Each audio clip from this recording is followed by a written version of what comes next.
Well, hey, Bucks, I'd love to have you on. Got lots to talk about. We're going to make a big announcement with your pod coming up in a sec. But I do want to get to the Bedard sweepstakes. And of course, that's a big topic. You, of course, cover the draft and have your rankings all the time. And he's obviously been number one. And I don't foresee that changing.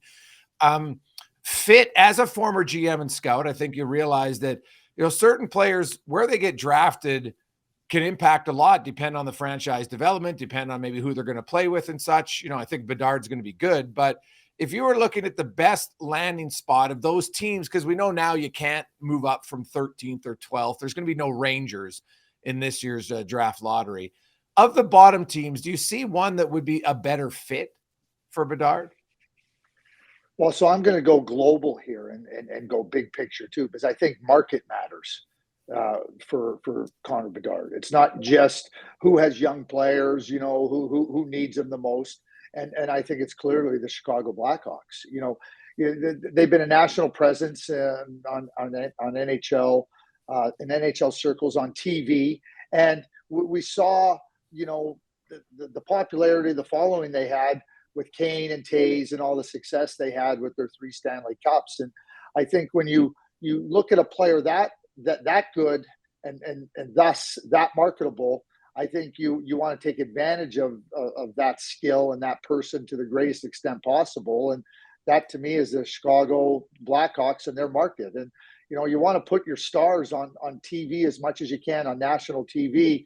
So to me, the Blackhawks fit. And, like Taves and Kane, I think that Connor Bedard could move in there and be the new face of the next generation, the next wave. They got some really good young players, that are percolating and outside the NHL and junior and college and in Europe.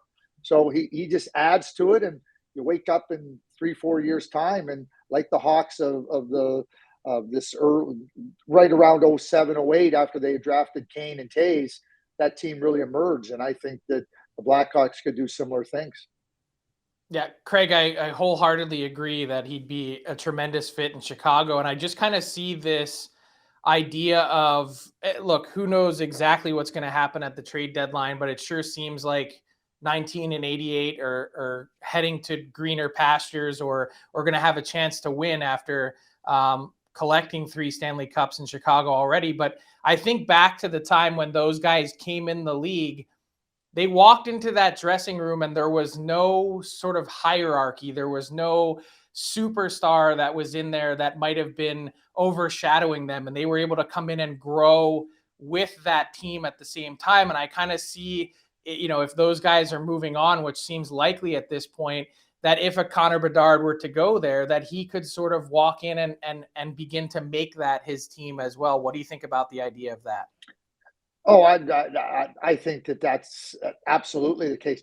Not that Connor Bedard wouldn't benefit from a Jonathan Toews or Patrick Kane being around, to just kind of, mentor him and whatnot. But I agree with you, Frank, that, 88 and 19, heading somewhere where they can, try to compete for another Stanley Cup seems to be totally in the cards.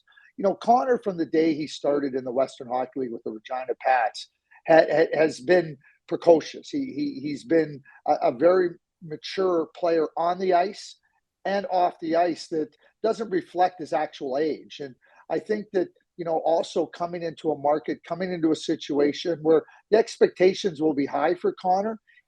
As John Paddock, the general manager in Regina, told me last spring, he said, Connor's been in the spotlight since he was 12, and there's not been a spotlight too bright for him.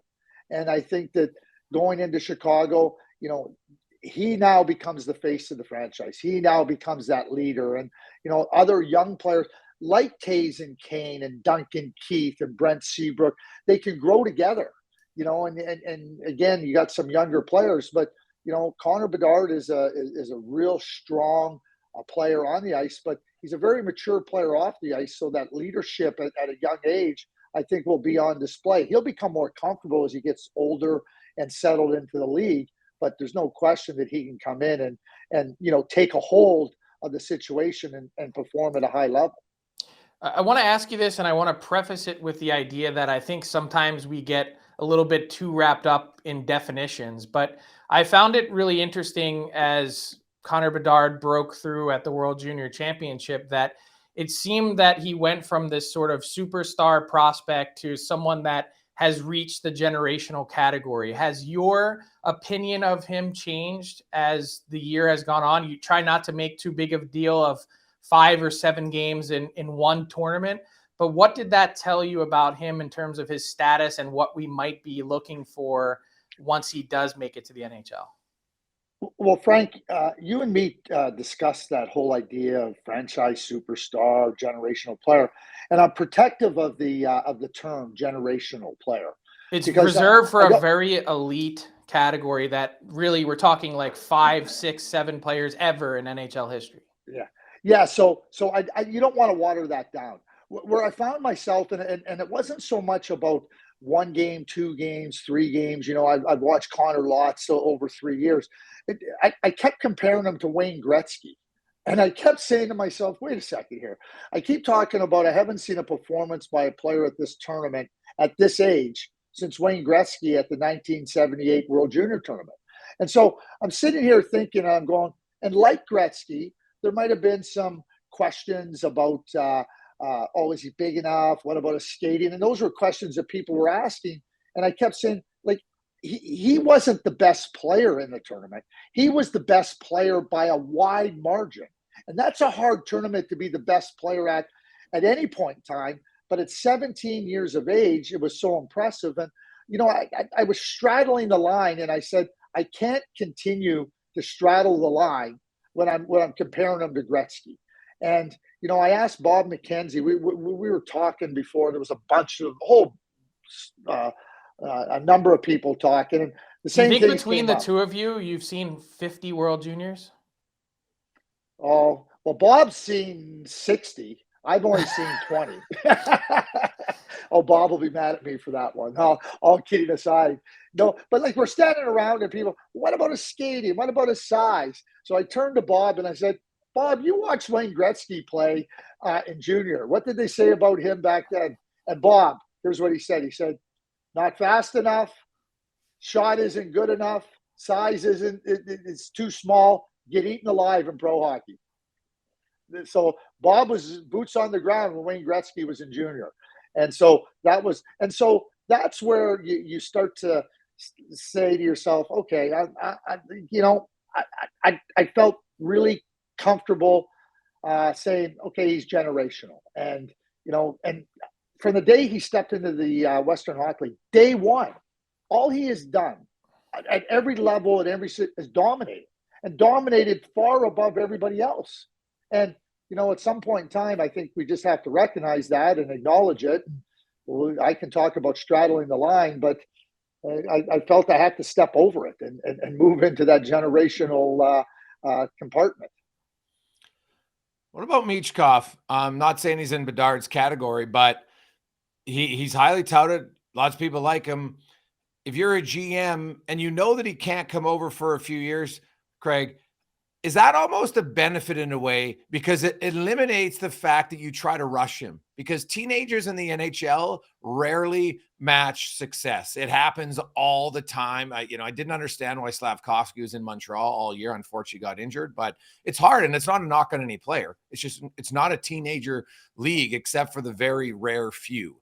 So would that shy you off knowing that you might not get him for 3 years? Should that matter for a GM?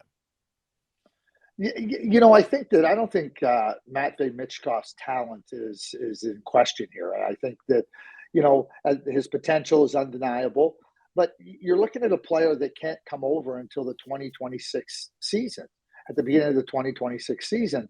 And it's not just that he can only come over that time, you have to wait, but there's also an opportunity cost of taking him over somebody else that could be in your lineup, let's say at 19 and 20. And, you know, it's a great idea to say at this point in time, wow, we just got to take the most talented player. I will. Well, inevitably what ends up happening, and every team tries to, not every team tries, that's what every team does. We're going to take the best. But as time unfolds and you start to see other players, you know, emerge and start to play well and everything. Well, now what ends up happening is now, why didn't you take that player? He's playing in the NHL. Why didn't you take that player? So there's pressures that come from different areas. I think the benefit of Matvei Michkov's status, both contractually and with the situation with Russia worldwide, is that, he's going to hit a point in the draft, and I don't know where that is, where some team, whether it be a team with an extra pick or some team that just says, hey, listen, you know what? We're in a spot where we don't need them right away, and we're going to wait and we're going to select them. But, I think those are the factors surrounding Matvei Michkov. And unfortunately for Matvei and for the hockey world, we watched in Dallas in April of 2021, him and Bedard, really go head to head and get everybody excited about the 2023 draft. And that a player would, any player would have loved to have been on the World Junior stage and showing what he had, and everybody would have loved watching it. Matvei didn't get that chance. He's trying to find his way in a very difficult league in the KHL. But his talents and his skill are undeniable. To me, we use wild card when it comes to draft. He might be the most ultimate wild card of all time going into a draft. Even Eric Lindros, when you go back just quickly, you knew he was coming, but he still went first overall. There was no way the Quebec Nordiques or anybody, because they knew they were going to do it, and they had to wait a year. They missed out, but you look at it long term. But this might be the ultimate wild card of all time at the World Junior, at the NHL draft. So how difficult would it be from a manager's perspective, put yourself in those shoes, knowing that you're picking a guy that it's probably a coin flip as to whether or not you're still even with the organization by the time he makes it there? Well, and that's a coin flip that you got to ask yourself, do you even want to flip the coin, right? Or do you want to just keep the coin in your pocket, not knowing if it would come up heads or tails? One of the things that's been a challenge for NHL teams, and this speaks to all 32 NHL teams, the only way you can see Matvei Michkov play is on video. No NHL team has a major decision maker currently in Russia. There's scouts that have worked for NHL teams, and there's trusted scouts. But, ultimately when it comes to draft evaluation and how you're going to look at the draft and how you're going to order things, every NHL team wants their key decision makers to have eyes on a player and to be able to say, here's what we have, here's what we know, here's how we compare them. And that's lacking this year as well. So, it's great to say you have faith in your scouting system, and it's easier. Oh, well, he's a third round pick, just take him. We're talking about a top 5, a top 3 talent in the draft.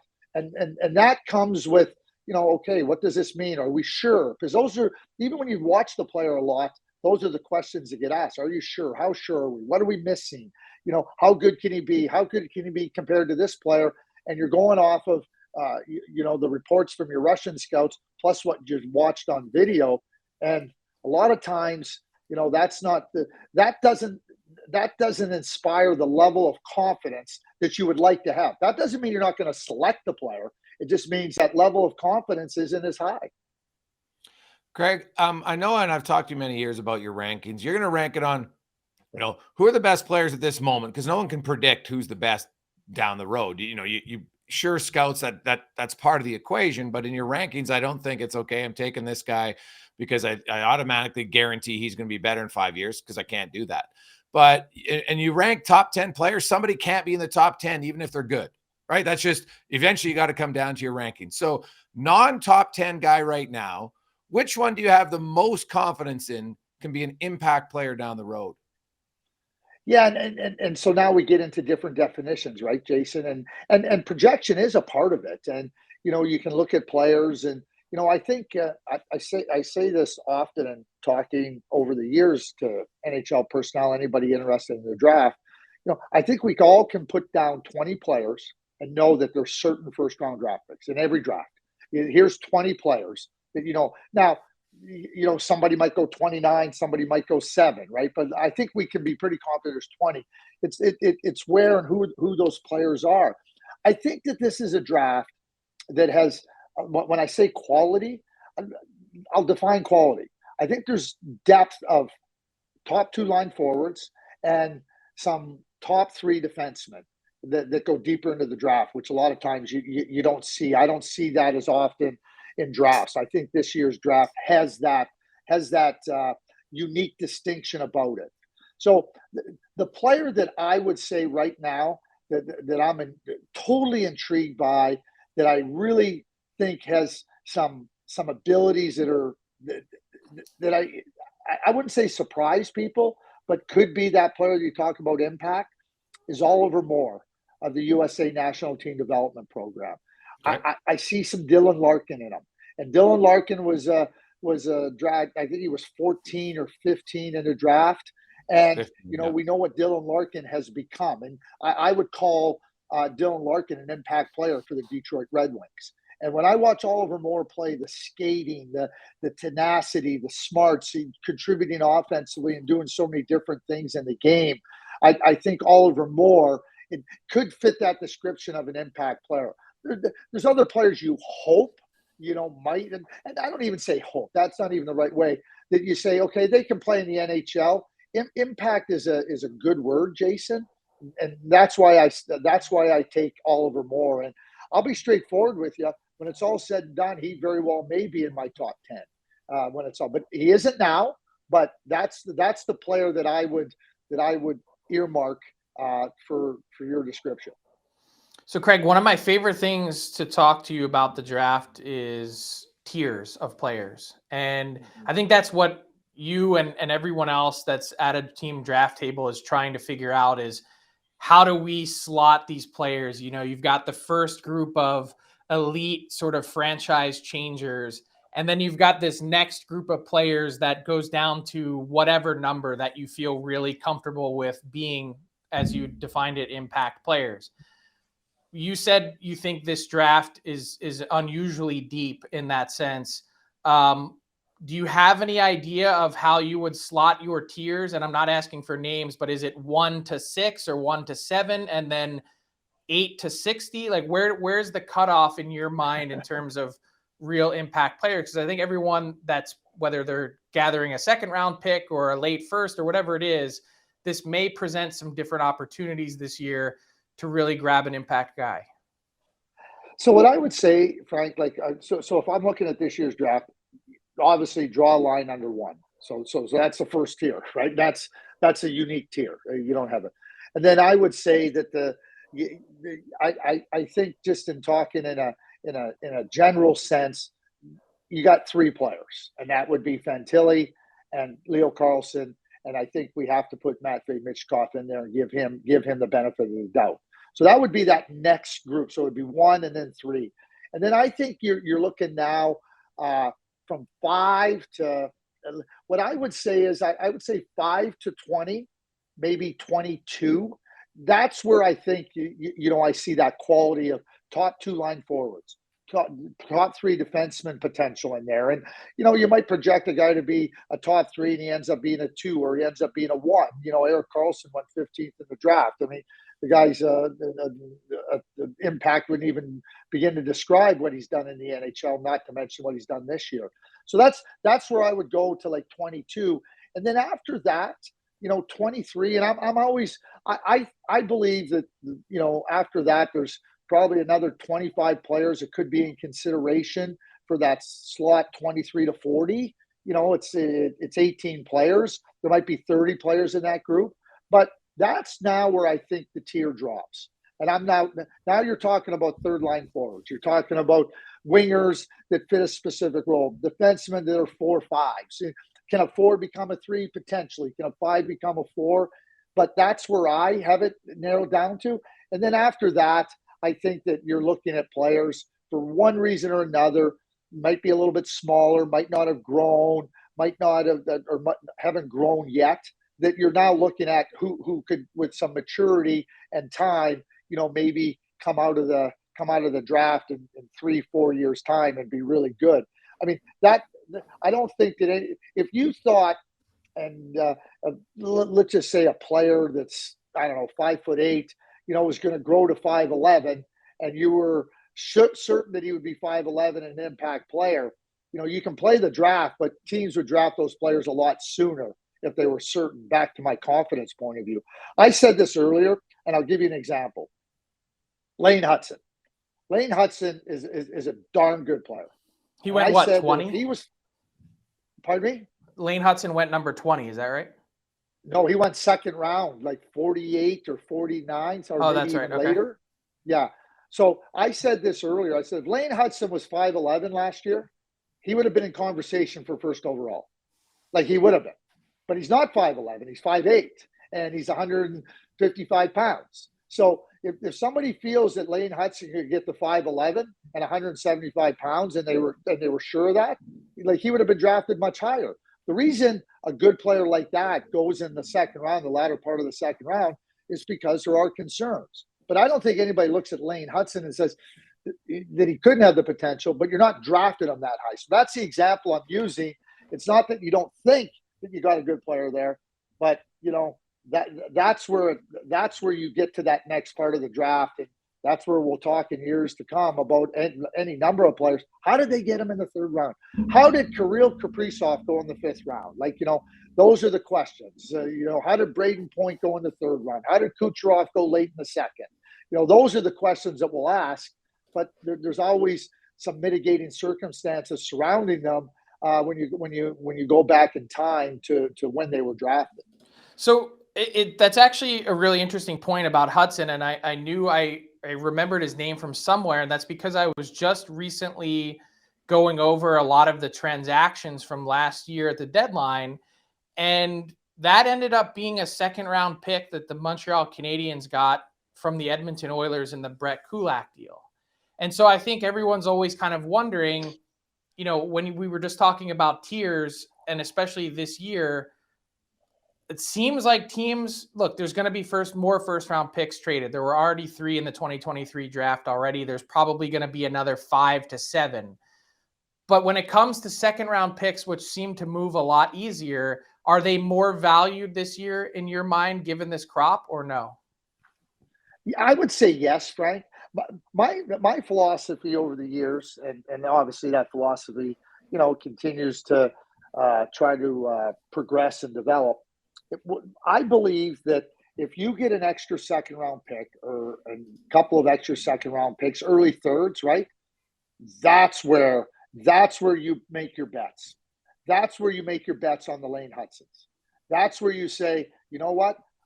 You go be safe, or whatever terms you want to use on that side. But on this pick, we're going for massive upside.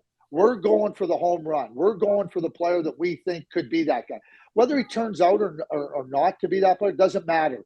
That's exactly where that's how I would approach it in trying to acquire second round picks and say top 75 picks, because into the early part of the third round. That's where I would be, really saying I'm betting on the upside. I'm not betting on, well, you know what, like how big will he be? I don't care how big Lane Hudson. I'm betting on him. I'm betting on him there with extra picks. Yeah, and you look at some franchises, Arizona is the prime example of how many extra picks they have. You can take a few swings that maybe other teams wouldn't take. And, the truth is not every pick's going to hit. That's just a fact. You leave a draft. If you can get 2 legit NHL players, you're pretty happy. You get anything above that. And the scouts are usually high-fiving themselves just because there's not that much room ultimately in your franchise for everybody to play. And so when you go to that, Greg, and, you get into the strategy of these teams having so many picks, and you look at how many picks Arizona has, and, they talk about wanting more. Is there a point, though, where it's too many? Because you're like, you got to hit on them, because if you want to move some of them, because they're not all going to enter your team at the same time, right? And I look at Tampa Bay. Tampa Bay is the prime example. They had very good players, but they were able to take all their draft capital and move a lot of it for Ryan McDonough's and Barclay Goodrow's and Blake Coleman's, etc. Right. And so, but the McDonough trade specific was a bunch of guys that already drafted in the first and second round who people perceived as value. And is Arizona, we can talk all we want about having the picks. Where do you come out on, is there a time when you can have too many in a certain period of time, because it's just physically impossible for all of them to come into your organization? Yeah, Jason, you've nailed it, right? You can draft as many players. You can draft 15 players in a draft. You can't sign, even if all 15 turned out, you can't sign all 15. Like it's literally impossible. And because not only is it impossible to sign them, if that impossibility didn't exist, then where are they going to all play, right? Like, it just becomes just so hard. So the term you use is draft capital. And so I'll take the draft part of it and look at capital and just use it in just general senses. So when you have capital and you want to invest in it, you have to make decisions. You want to invest in the present. You want to invest in the future. How do you want to take your capital? And in this case, hockey, draft capital can be used to help your team now, right? Like is what you pointed out. Or you can try to, use, your draft capital for down the road. We're going to trade a second or 2 seconds to take a first next year, or however you want to work it. But at some point in time, you got to come to the realization that, okay, here's what we have. And understand too, all the other teams know if you can sign a player, and if you have too many players, they're evaluating you too. So there's also a timing to when you move your prospects and who they are and where they fit in. And so it's great to have all these draft picks, and people want them, but it's how you utilize the use of acquiring draft picks, and then where your team is at, and how you trade prospects, when you trade draft picks, and I think it's got to be a balance sheet.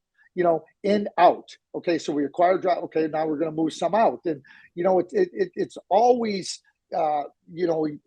progressing and moving in a continuous fashion. But everybody, look how many draft picks we got. I look at prospect lists. I mean, you look at a team like the Buffalo Sabres. They have a really good young team, and they've been in this space of acquiring draft picks. Well, if you start looking down their depth chart and you start looking at all their young players, and they got some really good young players and players outside the NHL, they're not all going to be able to play for the Buffalo Sabres. So the Buffalo Sabres are going to come to a point in time where they're going to have to look and go, okay, what do we need for our team right now, and what can get us that to help our team right now? And I think Arizona will find themselves in that spot, just like every team will. And you also have to balance out your current team and say, how do we help our current team with the young players? Jason, I've said this, and I've said it to you.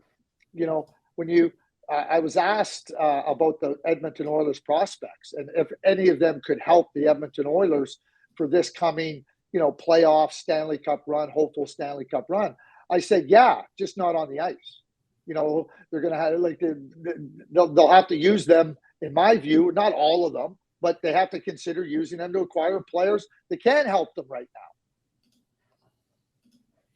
Greg, I wanted to ask you about Adam Fantilli.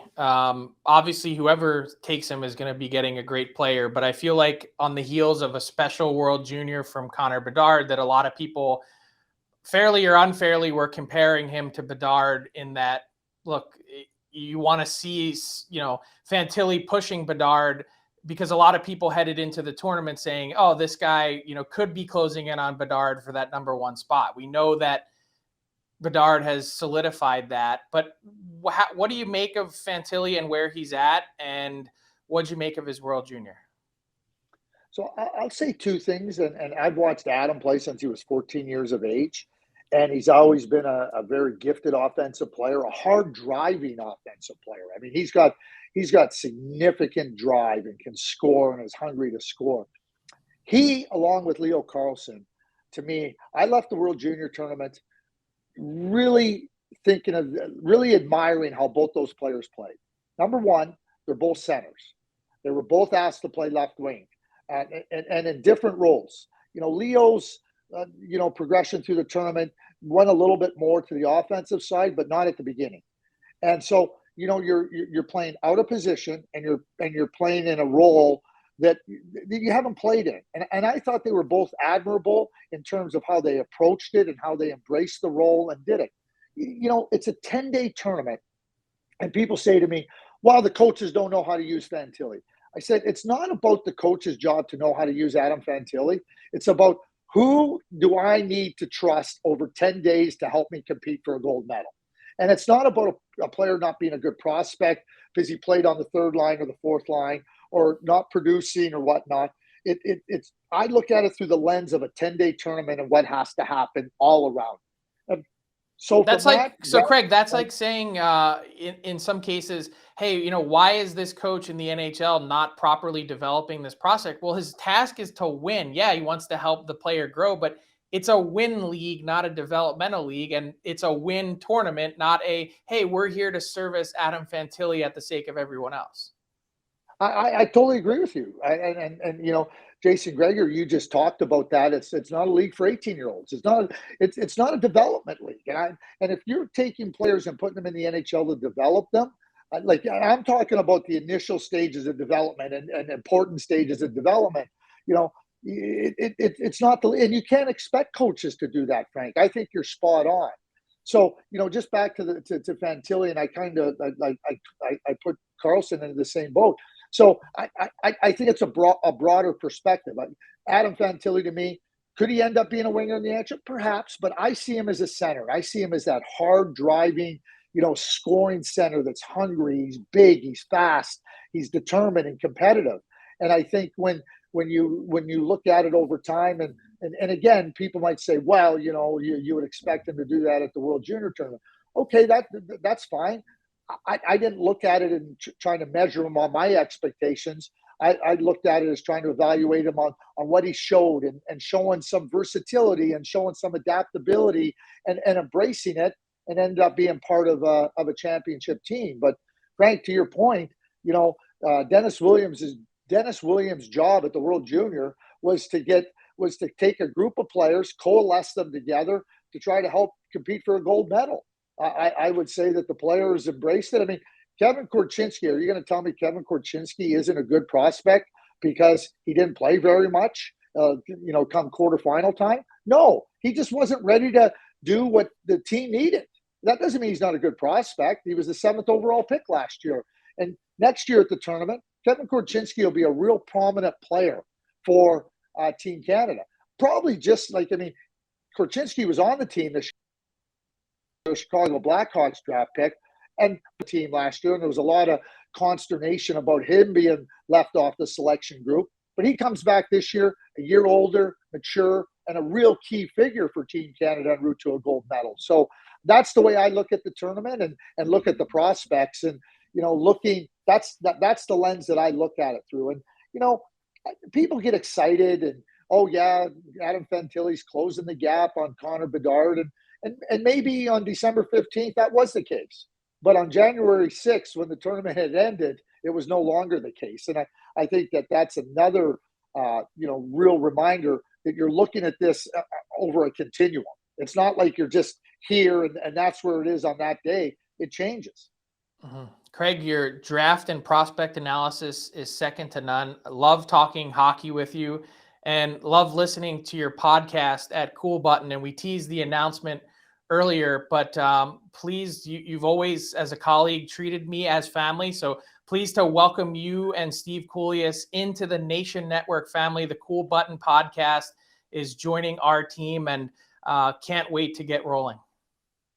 Yeah, well, you know, you made overtures, and you know, when the first overture was made, it was one I go, okay, this is somebody I trust implicitly, and knowing what you do on the network, I think that it's something that can not only where we can help contribute and bring some you know, some different perspectives and views, but it's something that excites us. And you know, to be with you and the group is something that I know Steve is excited about. And as you know, Steve has lots of ideas, Frank. So open up your suggestion box because they'll be flying in there. And Steve, there's never a day that goes by where Steve doesn't have ideas and suggestions. So they usually come to me.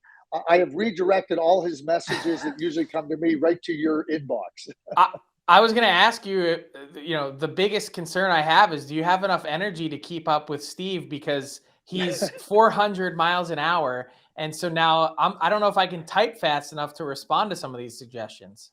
Yeah, well, I mean, I think that one of the things with Steve that we love about him is, you know, that energy, that passion. And, you know, he told me that on January 1st, he went on a no sugar diet. So understand that energy doesn't come from any additives or anything. It's in his blood. It's in his DNA. So, It's fun. He loves hockey. He loves talking about hockey. He's informed, and you know what? He will offer opinions and insights and analysis, and it's a wonderful thing. So we couldn't be happier. We couldn't be happier to be joining you. Awesome stuff, Craig. Well, before we let you go, we play rapid fire, and the only rule is you have to answer the question. Okay. Okay. All right. I never have a problem answering questions. I know that's good. We'll start off with maybe the thing that you're most passionate about right now, which is pickleball. Which what is the most important skill set needed to succeed in pickleball? You know what I would say, Jason, is just a camaraderie. It's not only a competitive sport, it's a real social sport, and it's females and males playing together. And if you don't understand that, and don't understand that you can be competitive, and whatever level you're playing at, that camaraderie is something that I have found unique and really, really special. You were part of the Calgary Flames when the Nieuwendyk-Ginla trade happened, and it worked out for both franchises. Stars win the cup, Flames get a franchise player. Fast forward many years, Ryan O'Reilly for Tage Thompson. Now, maybe it wasn't instantaneous for Buffalo, but will Tage Thompson score as many goals as Jarome Iginla? Well, Jerome's in the 600 goal category, and he started at 19. Tage has had a little bit later start on that, so the answer to me is no. No, okay. Guys play longer now, which makes it interesting. So, which leads me to this next one. I know you're a stats guy. Sidney Crosby, if you look at the numbers, could hit 2,000 points by the age of 41. And just at normal numbers, does Sidney Crosby play long enough to get to 2,000, or is Connor McDavid the next 2,000 point player? Wow, that's a good one. What I would say is, you talk about players playing longer. 18th season for Sidney Crosby. Tell me where the signs of decline are yet. So for me now to bet against Sidney Crosby getting 2,000, outside of an injury, I can't say that if he wants to, I think he will. So I would say that Crosby gets there before McDavid, but both of them could hit the number. Going back to when you were a GM, was there one pick you really wanted and the team right before you took him, and it still irks you to this day? Kind of like in fantasy football, when the guy drafting right in front of you takes a guy and like, are you kidding me? I wanted that guy. That happened to you? Tuomo Ruutu. There was only that. So that was when I was in Calgary. The other player, and we had a chance to get him when I was in Dallas. With that group, was Simo Gagner. And there's players you don't get that you like, but those were two players that won. But I love Tuomo Ruutu.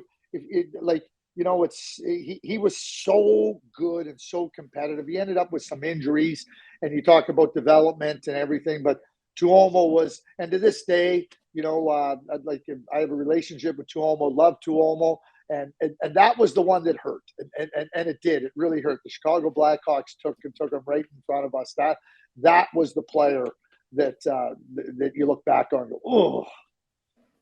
Was there in the last 10 years for a lot of our audience, was there a player that you go through your draft analysis? And I know, Craig, you always like to go back and see, okay, what did it look like 5-6 years later?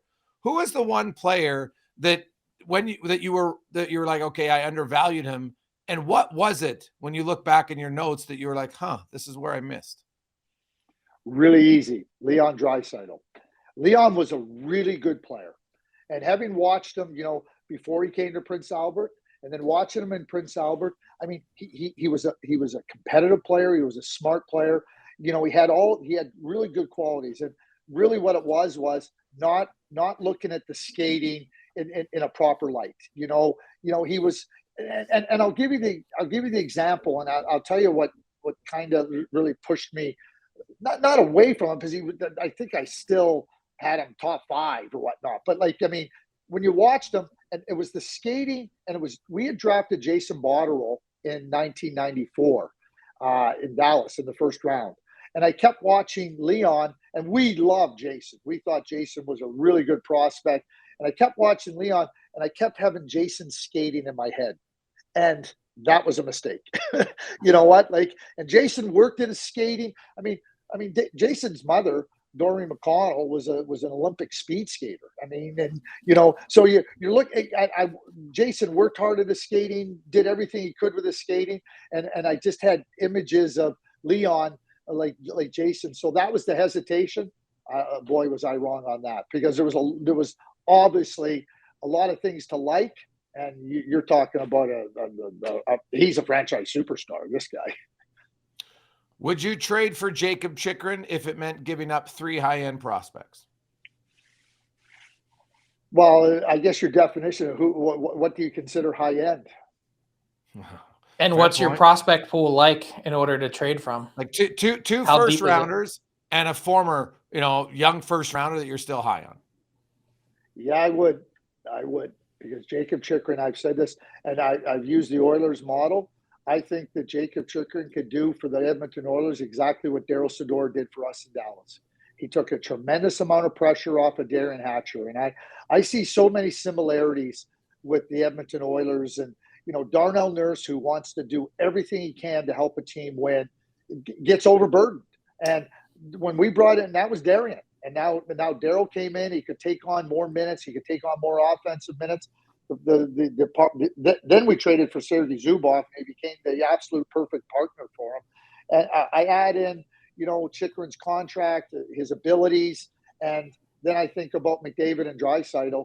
And this is where I talk about, like, can the first round draft pick? You can hang on to the first round draft pick. Good luck. I hope it can help Connor McDavid in 5 years' time. I really do. We just talk about it being, I think for the Edmonton Oilers, those are the decisions you have to make.